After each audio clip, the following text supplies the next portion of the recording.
Amis sportifs, bonjour.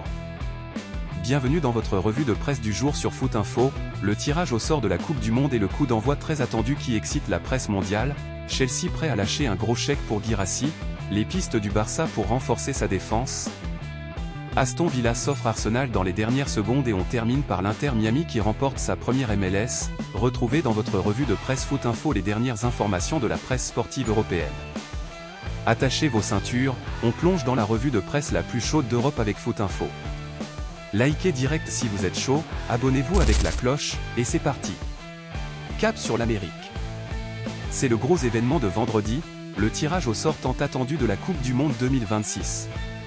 Cette fois ça y est, avec ce tirage, on commence à sérieusement se projeter sur la plus grande compétition internationale qui nous attend cet été. Voilà de quoi il s'agit, placarde avec excitation le journal AD. L'Amérique, les voilà, se réjouit de son côté l'équipe. En Italie, la Gazzetta dello Sport évoque brièvement le tirage, mais se concentre sur une date précise, celle du barrage de l'Italie contre l'Irlande du Nord. Ce match capital pour tout un pays aura lieu le 26 mars dans le stade de l'Atalanta à Bergame. En Angleterre, le Daily Express placarde les envies de gagner de l'Angleterre. En Espagne, on se veut plus prudent même si la Rora part grande favorite. Chelsea veut encore un attaquant. À Chelsea, le quotidien allemand Bild nous révèle un intérêt prononcé pour Serhou Guirassy, l'attaquant de Dortmund. Les Blues auraient déjà pris contact avec son agent au sujet de ses projets d'avenir. Des sources proches de l'attaquant affirment que Guirassy rêve d'un nouveau contrat lucratif, une dernière grande étape au sommet de sa carrière. Un départ cet hiver n'est toutefois ni envisagé par le joueur ni par le club allemand. Chelsea est prêt à mettre les 50 millions d'euros correspondant au montant de sa clause libératoire. Son salaire qui avoisinerait les 10 millions d'euros ne serait pas non plus un problème. On passe en Espagne avec le Barça qui va sortir le chéquier. À l'occasion du forum « Barça, entre histoire et avenir », organisé par la Vanguardia, le président barcelonais a fait un gros point mercato. La défense a été désignée comme chantier prioritaire, surtout après la pause à durée indéterminée de Ronald Araujo. Selon Sport, Nico Schlotterbeck figure parmi les joueurs ciblés par le Barça. Hansi Flick l'apprécie beaucoup et pense qu'il pourrait parfaitement combler le vide laissé par Íñigo Martínez. Défenseur de Dortmund, Schlotterbeck reste déterminé à ne pas prolonger. La concurrence est féroce sur ce dossier puisque le Bayern Munich, mais aussi surtout le Real Madrid sont intéressés par le joueur. Le plan B du Barça se nomme Gonçalo Inacio du Sporting, mais il faudra la sortir le chéquier. L'Athletic Bilbao fait tomber l'Atlético de Madrid.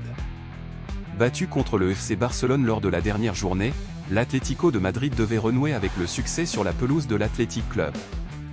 Mais les colchoneros ont eu beaucoup de mal contre Bilbao, Almada, puis Nico Williams ne parvenait pas à percer le but d'Unai Simons, 12e, 22e. Et les Basques ont pris de la confiance en seconde période pour faire tomber les hommes de Diego Simeone. Finalement, l'Athletic Club a réussi à faire la différence en fin de match. Bien servi par Nico Williams, Alex Berenguer faisait trembler les filets et offrait la victoire à Bilbao, 1-0, 85e. Un triste résultat pour Madrid, qui reste au 4e rang, mais s'éloigne des 3 premières places. De son côté, Bilbao remonte au 7e rang. En Angleterre, Aston Villa s'offre Arsenal dans les dernières secondes. Après son nul face à Chelsea, 1-1, Arsenal, premier, ouvrait cette 15e journée de Premier League, en se déplaçant à Villa Park pour défier Aston Villa, 3e. Face à son homologue espagnol, Unai Emery, Mikel Arteta se passait d'entrée de Victor Gyökeres, privilégiant Mikel Merino à la pointe de l'attaque. Du côté du club de Birmingham, Youri Tielemans retrouvait le 11 de départ. Comme lors des précédentes oppositions entre les deux formations, ce match fut très animé.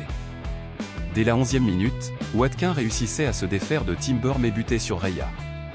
3 minutes plus tard, Saka repiquait dans l'axe avant de déclencher une lourde frappe, stoppée par Emiliano Martinez. Beaucoup plus entreprenant offensivement, les Villans ouvraient la marque à la suite d'un centre dévié depuis la gauche, et une belle reprise de cache au second poteau pour battre Raya, 36e, 1-0. Consterné par la pauvreté de l'apport de ses offensifs, Arteta décidait de réagir dès la mi-temps en sortant Merino et pour Gyökeres et Trossard. Un choix encore payant de la part du coach espagnol, puisque l'international belge était à la réception du centre dévié de Saka et plaçait un tir à bout portant pour l'égalisation, 52e, 1-1. Par la suite, Villa et Arsenal se sont livrés un mano à mano acharné. Watkins a une nouvelle fois buté sur Raya, 66e, pendant que Degar voyait sa tentative être détournée de manière spectaculaire par Martinez, 70e. Après un mauvais contrôle de Calafiori, Rogers trouva Malen dans la surface, mais le Néerlandais tirait à côté, 78e. Timber, lui, était tout proche du contre son camp, après avoir intercepté un centre de Madsen, 82e. Malgré la domination des Villans en seconde période et la pression mise par les supporters locaux, Arsenal pensait s'en sortir avec le point du match nul. Mais Emiliano Buendia profitait d'un cafouillage dans la surface pour propulser le ballon au fond des filets et faire exulter Villa Park, 95e, 2-1. Un succès qui relance tout dans la course au titre puisque les Villans, désormais deuxième du classement de Premier League, reviennent à 3 points des Gunners.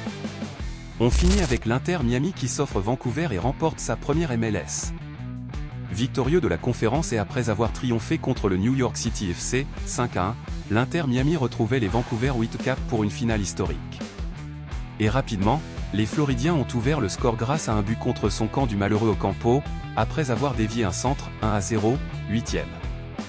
Mais en seconde période, les Canadiens ont égalisé grâce à Ahmed, 1-1, 60e. Pas suffisant pour Miami, qui a repris l'avantage. Bien servi par Lionel Messi à l'entrée de la surface, De Paul redonnait l'avantage aux Hérons, 2-1, 71e. Avant qu'en toute fin de match, Allende ne remporte son duel face au gardien de Vancouver, encore servi par Lionel Messi, pour assurer la victoire à l'Inter Miami, 3-1, 90+6. Pour la première fois de son histoire, l'Inter Miami remporte la première Major League Soccer de son histoire, le 48e trophée collectif de Lionel Messi.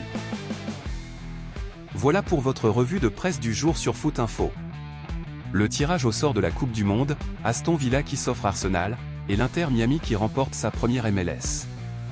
Que pensez-vous du 48e trophée collectif de Lionel Messi? N'hésitez pas à réagir et à débattre dans la zone, ajoutez un commentaire. On se retrouve demain pour une nouvelle revue de presse brûlante sur Foot Info. Ciao les amis!